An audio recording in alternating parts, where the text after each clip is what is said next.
Have you ever heard of children so quiet that their silence was louder than screams? That was the haunting truth about the billionaire pilot's twins. Two fragile souls who hadn't spoken a single word since the day they lost their mother. No nanny lasted more than a week in the sprawling glass mansion on the edge of the cliff where the Atlantic winds howled like restless ghosts. The story of these twins was whispered across the town like a cautionary tale. Beautiful children with eyes like shattered glass, untouched toys stacked like museum pieces, and a father whose wealth could buy anything in the world except his children's voices. And yet, destiny had a strange way of sending help in the most unexpected form, for it wasn't another polished nanny or trained specialist who would break through the silence, but a broken single dad, a veteran whose own scars ran as deep as the children's. Alexander Hale was a man who conquered skies. The world called him the Falcon, a billionaire pilot whose private fleet could circle the globe twice over, who owned more airstrips than most men own suits. His life had once been the perfect picture of triumph, an enviable marriage to the elegant Elise, wealth that grew by the day, and two radiant children who completed the portrait of happiness. But happiness has wings, and one stormy night 2 years ago, Elise's plane went down in flames before it could even reach the safety of the runway. Alexander survived, because fate is cruel like that. It leaves the strongest alive to carry the heaviest burdens. He never forgave himself, though the world forgave him easily. From that night forward, his twins, Noah and Nora, locked their words in an invisible cage. They were 6 when they stopped speaking. Now, at 8 years old, they had become shadows of children, speaking through drawings, through music boxes, through airy silence. Nannies came and went. Some left in tears after 2 days, some lasted a week, but none could breach the wall the twins had built. They didn't scream, they didn't throw tantrums, they didn't even resist. They simply stared through people as if they were made of glass. Alexander tried speech therapists, child psychologists, even healers from far-off countries. Nothing. Every night, the mansion echoed with the sounds of silence, broken only by the wind against the windows and the faint echo of Alexander's footsteps pacing endless halls. And though he was a billionaire with the world at his fingertips, he was powerless against the silence of his own children. It was on an ordinary Tuesday that fate began weaving new threads into the Hale family's story. The agency had stopped sending candidates, saying the position was impossible, but Alexander wasn't ready to give up, although his face showed the hard, stone-set determination of a man who had lost everything once and wasn't willing to lose again. When the agency's doorbell chimed that morning, he expected another young woman with a crisp R.A. copyright copyright, all smiles and theories. Instead, standing in the entryway was a tall, broad-shouldered man, his hair peppered with premature gray, his stance rigid with discipline, and his eyes carrying the weight of battles fought both abroad and within himself. His name was Daniel Cross, a former military man, a widowed father, and the last person anyone would expect to take on the impossible task of healing 2 silent children.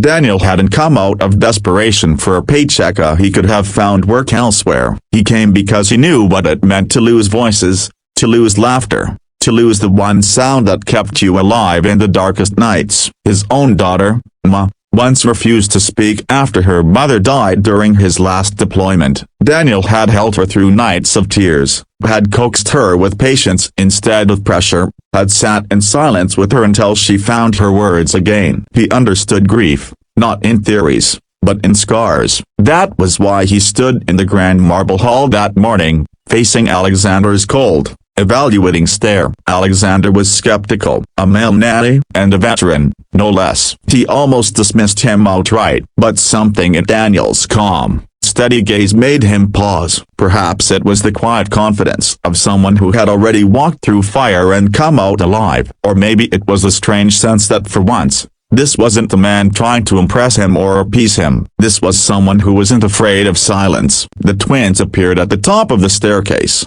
watching silently. They didn't run, they didn't hide, but their presence filled the space with an unspoken test. Daniel looked up, locking eyes with them, and instead of trying to win them over with forced cheer or soft baby talk, he simply nodded, as if acknowledging fellow soldiers in a silent battle. To Alexander's shock, Noah didn't look away. Nora didn't retreat. That in itself was more than most nannies had achieved in their first hour. The first week was a dance of patience. Daniel never forced the children to speak. He didn't ask them endless questions or bribe them with toys. Instead, he built a rhythm. He showed up at breakfast. He cooked simple meals instead of letting the mansion's chefs serve impersonal platters. He invited the twins to help without demanding it when they didn't. He carried on without disappointment when they followed him quietly into the garden or sat nearby while he worked on fixing the old fountain. He acknowledged their presence with a smile but never pressured them. He brought his daughter Emma on the weekends, and while she spoke softly, she too understood the language of silence. Together, they planted seeds in the garden, built towers with blocks, watched the waves crash against the cliffs. Slowly, almost invisibly, the twins began to shift. Alexander watched from a distance, struggling with disbelief. For years, he had tried to buy solutions, to rush results, but Daniel was teaching him that healing was not a transaction, it was a trust built grain by grain. Like sand slipping into an hourglass, the mansion, once heavy with emptiness, began to feel like a home again, and not loud, not bustling, but filled with the gentle hum of presence. Daniel's steady footsteps, Emma's soft laughter, the scratch of crayons against paper as Noah and Nora drew alongside her. It was not yet speech, but it was movement, it was life. But with every step toward healing, shadows stirred. Alexander's business rivals whispered that the great falcon was losing control. Distracted by his children's silence, the media began circling again, hungry for pictures of the twins who never spoke, and deep within Alexander's heart was a storm he had never allowed himself to face: the guilt of surviving when Elise did not, the suspicion that his career had cost her life, and the gnawing fear that if his children never spoke again, it would be his punishment forever. Daniel saw it, though Alexander tried to hide it. Two men, different worlds, but both carrying ghosts, and though Alexander fought to keep his walls high, Daniel's quiet presence began to chip away at them, reminding him that even the strongest pilots cannot fly alone forever. The chapter closes not with words, but with an image. The twins sitting on the grass one late evening, the sun bleeding gold across the horizon, Daniel showing them how to carve wooden figures with steady, patient hands. For the first time in years, Alexander felt a thread of hope pulling taut inside him. Fragile but real. He didn't know what the future held, but he knew one thing: something was the twins had grown accustomed to Daniel's presence. They followed him into the gardens, watched him work with wood, even shared meals with him without vanishing into their rooms. Emma's gentle companionship helped bridge the gap, as she showed them that silence could be safe, that friendship didn't need words to blossom. But the world outside the mansion's walls was not as kind. A tabloid photograph of Daniel and the twins in the garden spread like wildfire, branding him the strange male nanny, igniting gossip about Alexander's judgment, and drawing scrutiny from business partners. Alexander's empire thrived on control and reputation, two things Daniel's unconventional methods seemed to threaten. Tension built between the two men. Alexander, though grateful, began to push. "Why haven't they spoken yet?"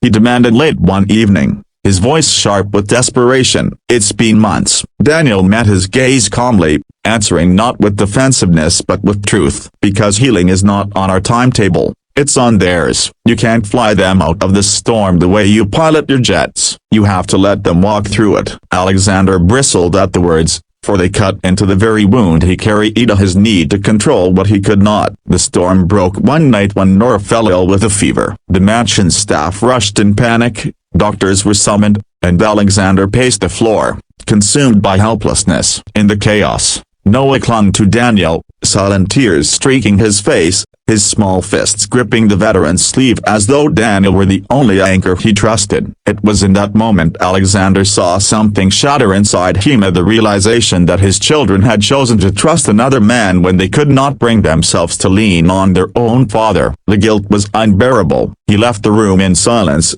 unable to face the truth that perhaps his grief had built walls higher than his children's. But fate has a way of pushing hearts to their breaking point before stitching them back together. Days later, as Nora's fever broke and relief washed through the household, the family faced an unexpected visit. Elisa's sister, Margaret, arrived unannounced. Unlike Elise, Margaret was sharp-tongued, resentful, and carried a bitterness that masked itself as concern. She accused Alexander of negligence, of exposing the twins to instability by hiring a stranger. She even demanded custody, threatening court action if the children weren't properly cared for. The words sent shockwaves through the mansion. Alexander, already haunted by guilt, felt the walls closing in. Daniel, calm as ever, stood his ground, not with anger, but with quiet conviction. He reminded Margaret that love, not control, heals children, and though his voice was steady, his presence radiated the authority of a man who had fought for family in far darker places. The confrontation left scars. Margaret's threats ignited a legal storm, one that could tear the twins away from their father. Alexander spiraled into despair, his confidence cracking. He withdrew, consumed by his fear of losing the last pieces of Elise he had left. But Daniel did not falter. He continued showing up for the twins, sitting with them in silence, drawing with them, planting flowers that bloomed under their care. Slowly, the children began leaving little notes for him, scribbled words, half-sentences, fragments of thought. It wasn't speech, but it was the first true crack in the fortress. The breakthrough came on a day that began like any other. The sky was heavy with the threat of rain, the air thick with tension from the looming custody battle. Alexander stood by the cliffs, staring out at the horizon as though searching for Elise's ghost among the clouds. Inside, Daniel worked with the twins on carving small wooden birds, each one imperfect but full of meaning. Emil hummed softly nearby. Then,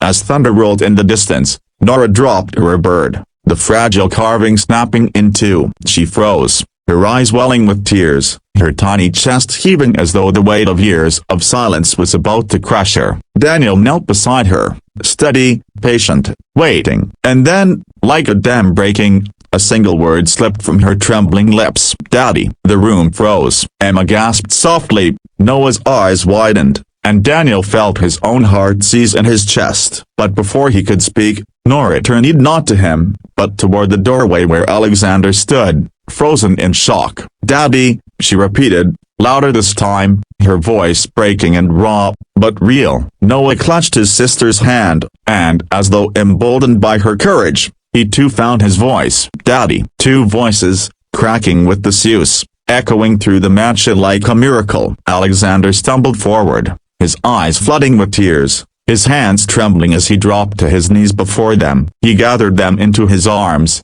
sobbing openly for the first time since Elise's death. Years of silence melted into cries, laughter, words spilling out all at once as the twins clung to him. "Daddy, don't go," they whispered. "Daddy, stay." The sound of their voices was more precious than any fortune Alexander had ever built, more powerful than any flight he had ever taken. And as he held them, he knew it wasn't wealth or control or reputation that had saved them. It was patience, love, and the presence of a man who understood silence. Changing,